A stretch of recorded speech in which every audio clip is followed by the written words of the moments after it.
Hi guys, another day, another vlog. It is, ano na ba ngayon? Friday, and meron kami staycation ni Sach. Dito kami pupunta sa Antipolo lang para malapit. Gaya Datu, parang ganyan. Nakita ko lang siya sa booking.com.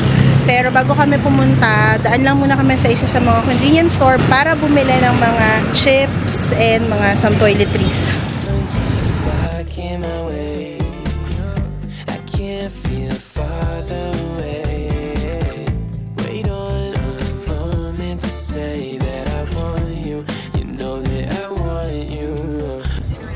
Saan naman natin ipapark si Tots doon?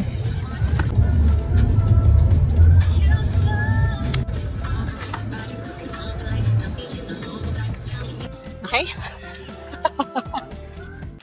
Take my hand and hold it tight. Look at the paintings, I'll be your guide. Don't stop looking in my eyes. Are you cold? Do you? Hi! So we are now here at Gaya Datu.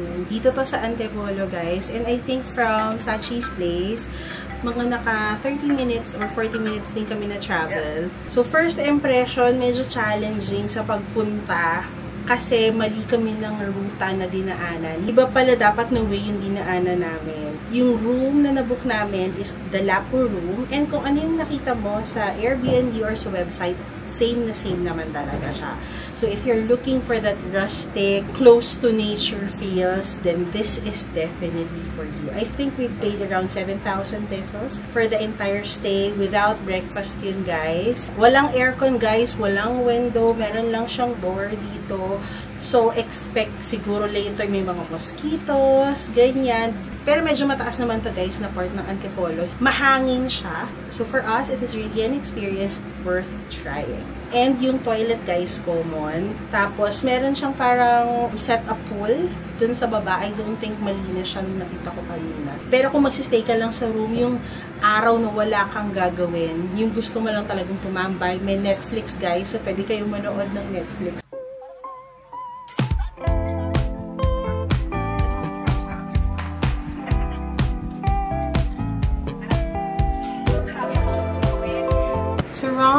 So, meron silang mga food dito. Nagpa-order na lang kami. Para talagang parang feeling mo, relax na relax lang. Wala kang gagawin. Netflix and chill. And turon. I think silang tatlo ang aayos. Ano aayos? Yung magta-tour-tour. Yung para maano yung budget mo. Ano gusto talaga si Patrick sa kanya, diba?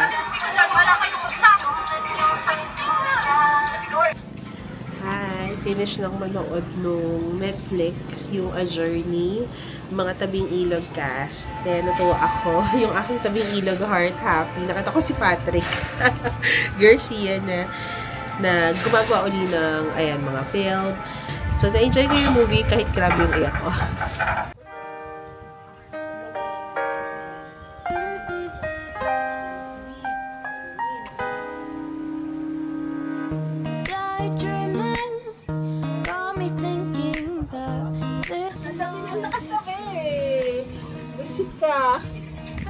So far guys, na-enjoy ko yung staycation namin. Kasi it's not always naman na gusto mo yung fancy staycation.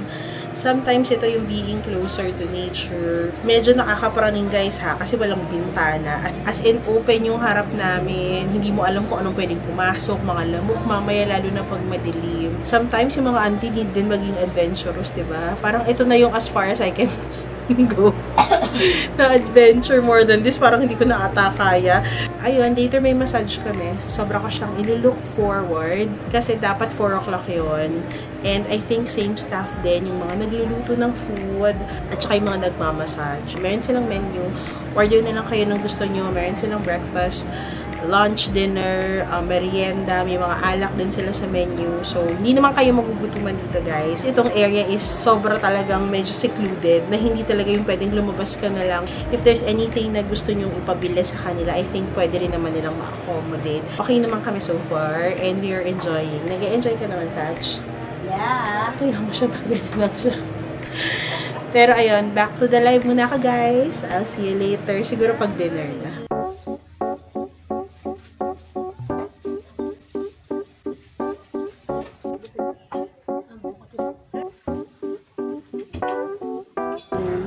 Order namin tilapia and vinegar. Too much on my brain, but got it good. Can't complain. It's like I'm losing my mind, and time's hard to find. What's a girl gotta do to catch a break up? When life tries to test me, I take it one day at a time. 'Cause I was crying yesterday, but look at me today. It has been so long since I wrote a sad song. Sunshine on my face, I'm feeling okay. Nothing's in my way. I'm good. I'm good. I'm good. I'm good. So, ayun guys. Breakfast time na tayo. In-order na namin ito kahapon. Oo, kagabi in-order na namin. And yung prices pala dun sa mga breakfast nila, reasonable naman. Like for this one, I think 130 yung pork chop silog, ayan. Tapos guys, hindi ito yung mga bagong init, even yung last night. Oo, lulutuin talaga nila. Yung tilapia kagabi guys, magkano lang yun? 200 something. Dalawang peraso ng malaki. Dalawang teraso na malalaki guys. May kasama ng kanin. Kung morning person pala kayo gaya ko, I suggest magdala kayo ng mga chicha, tinapay siguro, para paggising nyo, makakakain na kayo. Kasi nga, ang dating nila ate 7:30, si-serve nila yung breakfast ng mga 9, which is 9:10 na ngayon. With this view guys, talaga namang sunrise pa lang gigising ka na. At saka maliwanag so magigising ka na din talaga. Tapos meron mga nag-message din sa amin, nag-comment. I think yung init, yung sinabi nila. Yes guys, mainit. In a sense na, saan ba sa Pilipinas ang hindi mainit ngayon? Water Pero sa gabi malamig. Kasi nagkumot na ako eh. Oo. Mahangin siya guys. In fairness, definitely mas mahangin dito compared sa bahay namin sa Taytay. Kasi nga open area siya. Pero yung init na sinag ng araw, hindi. Morning sun kasi dito sa room namin. And guys, I suggest yung mga rooms na yung merong parang mga bathtub. Like yung Lapu room or Gaya room. Tapos merong bago Raja room. Ayan, check nyo yun. Kasi yung mga bigger rooms na parang mas magiging comfortable kayo. And itong room namin, maganda siya in a sense na katabi lang namin yung toilet. Iihi kayo sa gabi, katabi nyo lang. Hindi kayo aakyat, bababa pa or something para lang umihi. Dala na rin kayo ng mineral water. Kung medyo ano kayo sa water. Sa water. Ayun yun ang tap water. So, dala na lang. Ayun guys, magdala kayo ng water kasi nga, ang binibigay nila dito, service water. Magbibigay naman sila ng yelo. So at least, maglalagay na lang kayo ng mga, iinumin nyo yung mga water ninyo. And then, kagabi, dahil nga open area, di ba, wala naman tong bintana guys.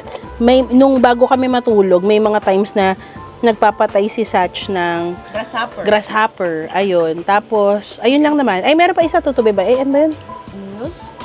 Bumblebee. Basta parang ganyan. So, 2 beses yon na may pinatay si Satch. After that, payapa naman yung tulog namin. Dire-diretso naman na yung tulog namin, guys. And walang lamok. Walang lamok. Yun ang ganda. Walang lamok, guys.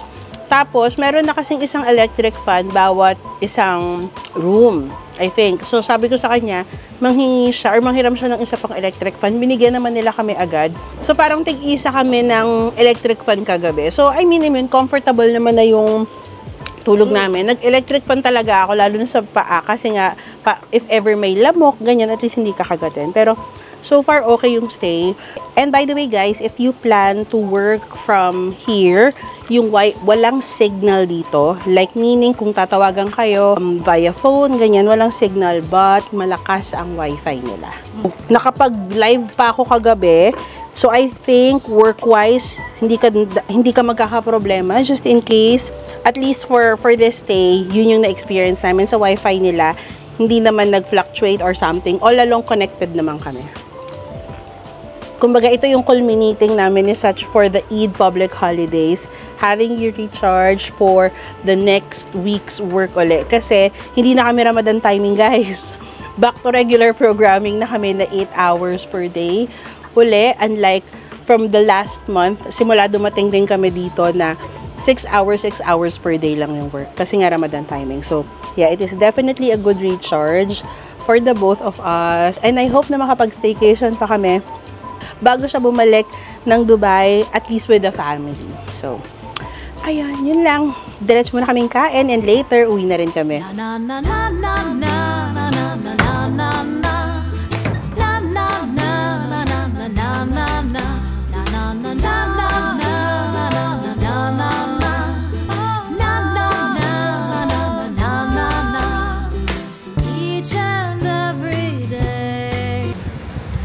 Hi guys, checking out. So, ayan.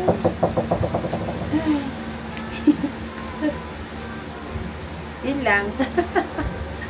Alis na kami. Actually, magliligpit lang kami ng gamit and then magbabayad kami ng lahat ng nagastos namin. So, basically, that's food and yung massage namin last night. Yung massage pala guys, so lang. Pero pwede na. Kasi nandito naman na kayo. Tapos sa gabi pala may security guard din sila. So kung may emergency or meron kayong gustong i-check, pwede nyo siyang tawagin. Eventually siguro pag open na yung lahat ng rooms, baka sa evening, meron pa din silang staff sana para mag-serve sa inyo ng food. Ganyan kung umiinom kayo or early morning na gusto nyo kumain. In general, we've definitely enjoyed our stay. This is actually an experience. I think first time ko just really being in one with nature. Once in a while, gusto ko yung mga ganitong staycation. Hindi naman ibig sabihin pag staycation, lagi na lang na fancy hotel o kaya resort staycation, ganyan. Ito yung mga staycation na parang sakto lang, tamang kailangan namin ngayon. Okay? So, ayun lang muna guys. Prepare lang muna kami ng gamit namin and I'll see you later. It rolls off my tongue because love is still all we could need. Na na na na na na.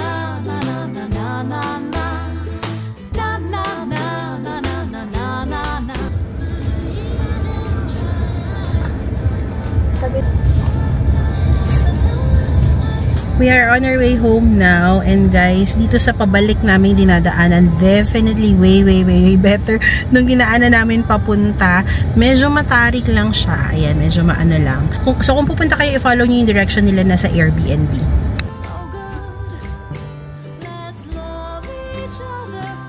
Diba? Para lang tayong nasa Tagaytay guys. Meron ding mga bilihan ng pasalubong. Ayan.